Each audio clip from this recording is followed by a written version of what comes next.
Bencana banjir besar yang melanda sejumlah wilayah di Sumatera pada akhir November menjadi salah satu tragedi paling memilukan dalam beberapa tahun terakhir.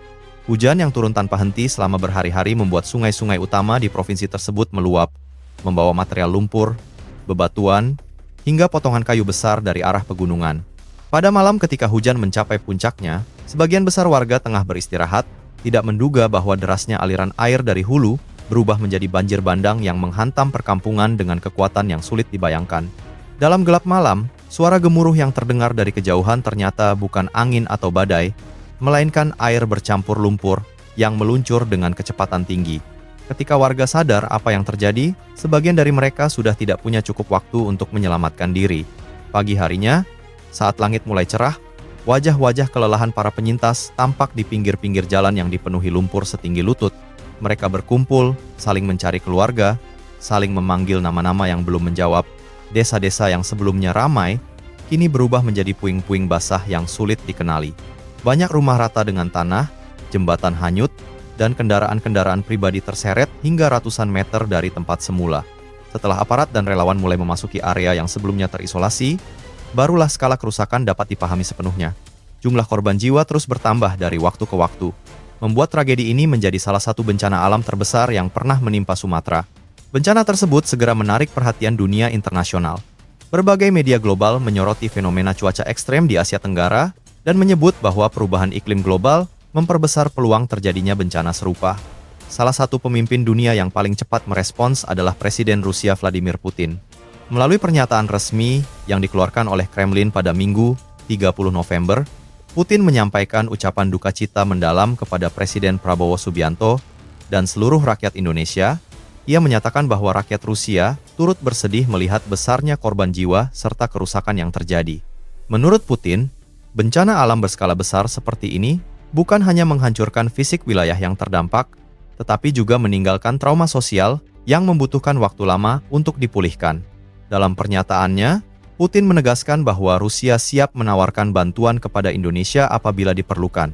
Ia menyebut bahwa negaranya memiliki pengalaman dalam penanganan bencana berskala besar dan siap berbagi sumber daya teknis maupun dukungan kemanusiaan. Ucapan belasungkawa tersebut menjadi simbol kuat solidaritas internasional kepada Indonesia yang sedang berduka.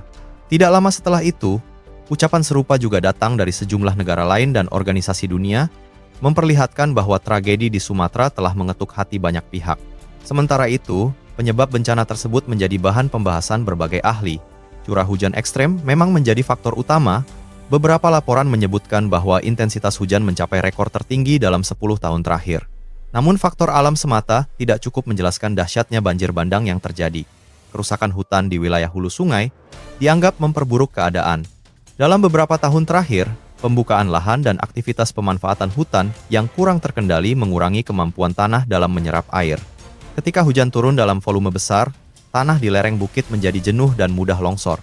Longsoran inilah yang kemudian menambah tenaga banjir, membuat arus air berubah menjadi gelombang lumpur yang menghantam dengan kekuatan luar biasa.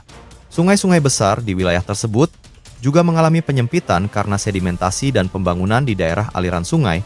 Banyak permukiman berdiri sangat dekat dengan bantaran sungai, bahkan beberapa bagian telah menggeser garis sempadan alami sungai. Kondisi ini membuat kapasitas sungai berkurang dan tidak mampu menahan debit air yang meningkat tajam. Ketika air meluap, arus mengalir dengan cepat ke daerah yang lebih rendah, menghantam permukiman tanpa bisa ditahan. Topografi Sumatera yang dipenuhi perbukitan dan lembah mempercepat aliran air, menjadikan beberapa desa yang berada di dataran rendah sebagai titik terparah terdampak banjir. Dampak yang ditimbulkan sangat luas. Tidak hanya ratusan nyawa melayang, tetapi ribuan rumah rusak berat. Beberapa desa bahkan tidak lagi dapat dihuni dan harus direlokasi karena kondisi tanahnya tidak stabil. Infrastruktur vital seperti jembatan, jalan raya utama, dan jaringan listrik mengalami kerusakan parah. Dalam beberapa hari pertama, sejumlah wilayah benar-benar terisolasi karena akses darat terputus total. Tim SAR dan relawan terpaksa menggunakan helikopter atau perahu motor untuk mengirimkan bantuan.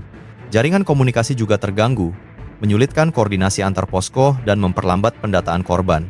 Sektor ekonomi pun terpukul keras. Banyak petani kehilangan lahan pertanian dan hewan ternak. Para pelaku UMKM kehilangan toko dan peralatan usaha.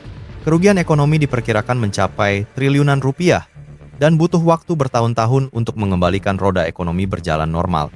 Selain kerusakan fisik, dampak psikologis yang ditimbulkan juga sangat besar. Banyak anak mengalami trauma mendalam. Beberapa di antaranya kehilangan orang tua atau saudara. Relawan yang bekerja di lapangan bahkan menceritakan bagaimana anak-anak menjerit ketakutan setiap kali hujan kembali turun, meski hanya rintik ringan. Dalam suasana penuh duka itu, Presiden Prabowo Subianto bergerak cepat. Tidak lama setelah menerima laporan lengkap dari BNPB, BMKG, dan kementerian terkait, ia memutuskan untuk terbang langsung ke wilayah terdampak. Rombongan Presiden mendarat di salah satu titik yang masih dapat diakses helikopter.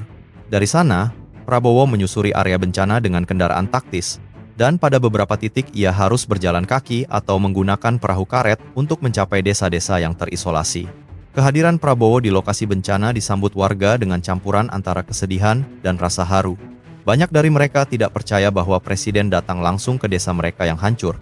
Dengan pakaian lapangan sederhana, Prabowo meninjau rumah-rumah yang rata dengan tanah, berbicara dengan para penyintas, dan menanyakan kebutuhan mereka satu persatu. Ia tampak menahan emosi ketika melihat anak-anak duduk menggigil di tenda darurat yang sempit.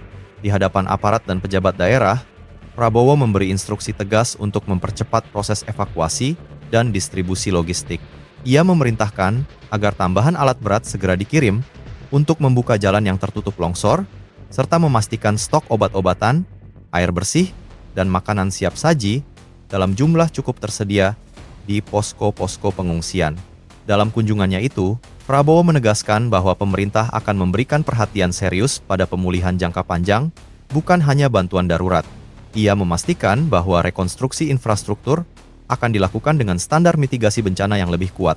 Rumah-rumah yang rusak akan dibangun kembali melalui program bantuan pemerintah, dan desa yang berada di zona rawan longsor akan dipertimbangkan untuk direlokasi.